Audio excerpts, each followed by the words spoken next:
Bonsoir et bienvenue à votre capsule Mission CCDM.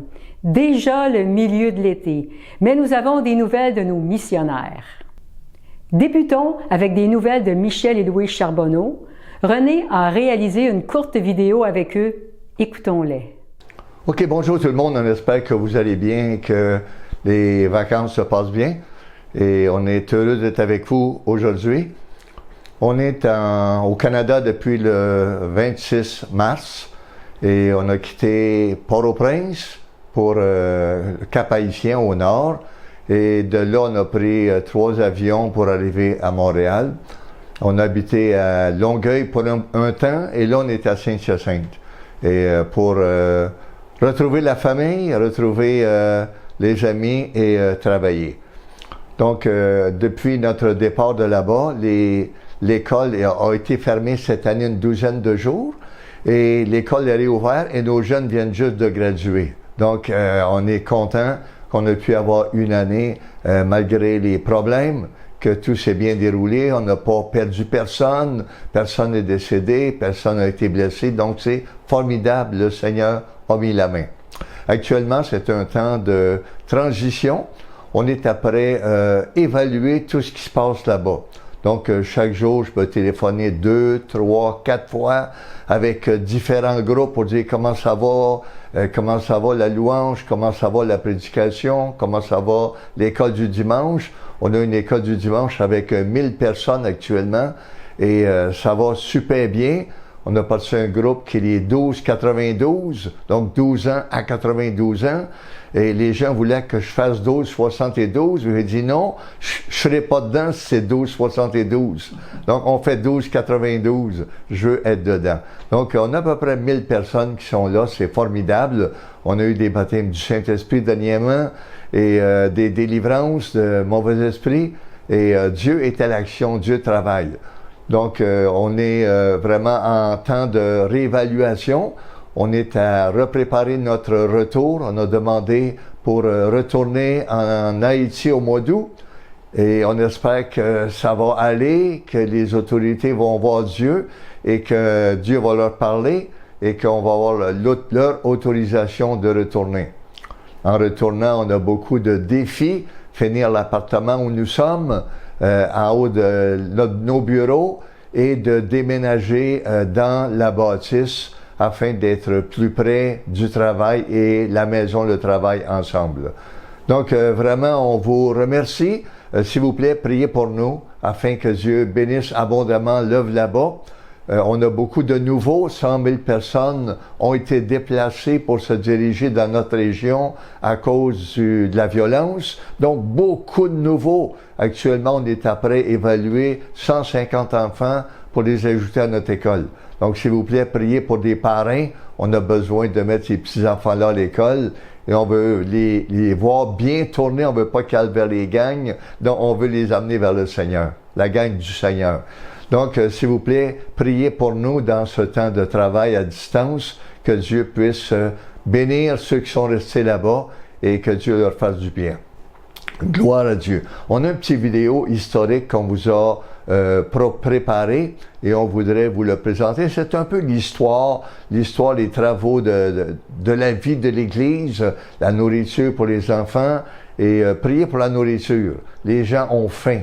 On a 5 millions de personnes actuellement qui sont dans une grande faim en Haïti. 5 millions sur 12 millions.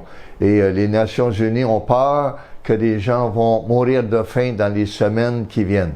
Donc, priez que Dieu va pourvoir aux besoins, qu'on va continuer à nourrir et qu'on va redoubler l'effort vers les gens qui ont faim. Donc, que Dieu vous bénisse abondamment. Merci pour le privilège que vous nous donnez de partager avec vous. Merci. Yeah.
De Haïti, un peu de fraîcheur et d'espoir avec une lettre de Child Care Plus qui nous parle de Naïra, une fillette que nous parrainons en Haïti. Naïra vit à Port-au-Prince avec son père, sa sœur et ses 2 frères. Et bien que son père travaille très fort, il n'arrive pas à répondre aux besoins de base de ses enfants.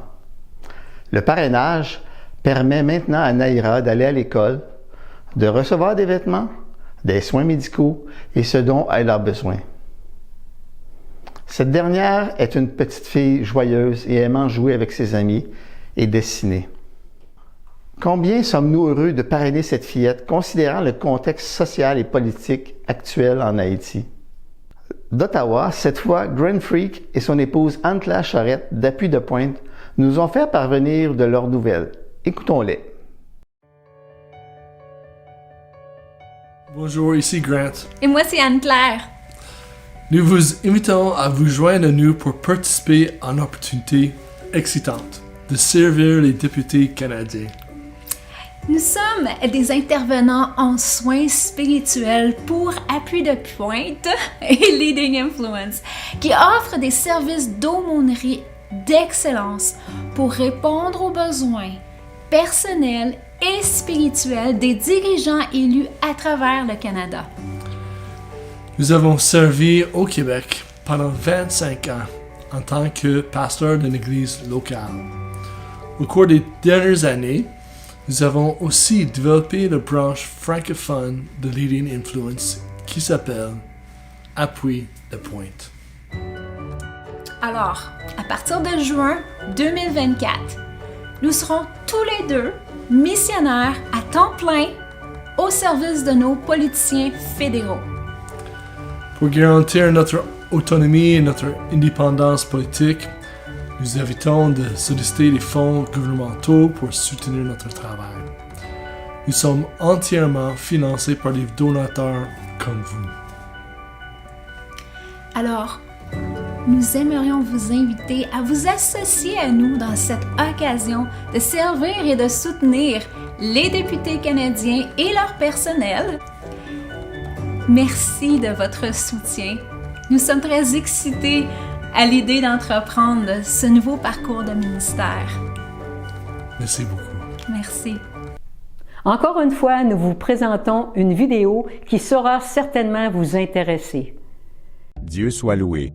Cela fait 4 mois que nous sommes arrivés en Guinée. À chaque voyage que nous effectuons à l'intérieur du pays, nous remarquons l'extrême pauvreté. Il est facile de lire le désespoir sur de nombreux visages. Peu de temps après notre arrivée en Guinée, nous nous sommes engagés à rencontrer les gens là où ils vivent, à manger ce qu'ils mangent et à dormir là où ils dorment. Nous leur donnons ce que nous avons, l'amour. En mai dernier, nous avons voyagé plus de 20 heures pour rester 4 jours dans un village situé au milieu de la forêt, et avons donné des enseignements sous un abri fait de branches d'arbres. Pendant les pauses, je proposais aux dames de se détendre et me laisser aider à préparer la nourriture pour les participants. En le faisant sous une chaleur extrême, ils ont vu beaucoup d'amour. Quand est venu le temps de rentrer à la maison, ils ne voulaient pas me laisser partir. Samedi 29 juin, nous sommes partis très tôt pour nous joindre à un grand événement pour les enfants qui étaient loin de chez nous à l'intérieur du pays. Dès notre arrivée, nous avons été profondément touchés de voir une grande foule d'enfants chanter fort et danser. 1005 enfants étaient là, chrétiens et musulmans tous ensemble. Quand Innocent enseignait, je louais sans cesse Dieu pour l'opportunité de partager l'Évangile avec tant d'enfants dans un pays si musulman. Le pays étant à 88% musulman, il est stratégique d'atteindre les enfants avec l'Évangile, partout où ils se trouvent. Personne ne sait quand ou comment la semence poussera. Dieu seul le sait. Voir ma photo me rappelle toujours comment certains d'entre nous ont été appelés dès notre plus jeune âge. La photo a été prise en 1985, devant le collège biblique pentecôtiste que j'ai fréquenté au Congo. C'est à quel point j'étais jeune lorsque j'ai obtenu mon diplôme du collège biblique. Il me manquait 6 mois pour fêter mes 21 ans. Qui aurait pensé que, 4 décennies plus tard, je serais toujours dans le ministère. C'est mon histoire, et cela pourrait être l'histoire de nombreux enfants que nous accompagnons actuellement. Je me moque toujours de la photo d'Innocent. Cependant, le fait de réfléchir à notre vocation dès le plus jeune âge nous encourage à continuer d'investir dans les enfants et les jeunes. Continuez à prier pour notre santé et notre sécurité alors que nous continuons à nous adapter à une nouvelle vie ici. Pour que nous soyons revêtus de la puissance du Saint-Esprit afin que nous puissions avoir un impact sur la Guinée avec l'Évangile. Que Dieu continue de vous bénir pour votre partenariat avec nous.